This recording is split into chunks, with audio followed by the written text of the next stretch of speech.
Assalamualaikum warahmatullahi wabarakatuh.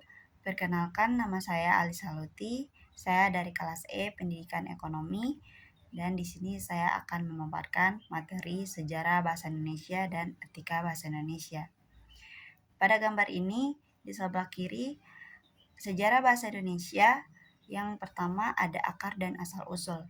Akar dan asal-usul berasal dari bahasa Melayu Riau yang dipilih karena sifatnya yang demokratis atau tidak mengenal tingkatan sosial seperti bahasa Jawa dan sudah tersebar luas. Ada juga lingual friends bahasa Melayu. Lingual friends selamat berabad-abad, bahasa Melayu menjadi lingual friends atau bahasa perantara di Nusantara untuk aktivitas perdagangan dan syiar agama karena mudah dipelajari. Dan ada juga kebangkitan nasional.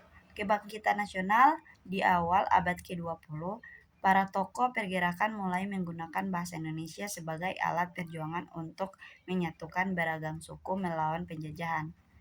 Ada juga Ikrar Sumpah Pemuda. Ikrar Sumpah Pemuda pada 28 Oktober 1928 melalui Sumpah Pemuda. Bahasa Indonesia secara resmi diangkat menjadi bahasa persatuan, bukan lagi sekedar bahasa Melayu. Dan ada era kemerdekaan. Era kemerdekaan sehari setelah proklamasi, tepatnya 18 Agustus 1945, bahasa Indonesia disahkan sebagai bahasa negara dalam pasal 36 Undang-Undang Dasar 1945. Dan di sebelah ada etika bahasa Indonesia. Di gambar pertama ada kesantunan berbahasa. Kesantunan berbahasa melibatkan pemilihan kata yang tepat sesuai dengan siapa kita berbicara.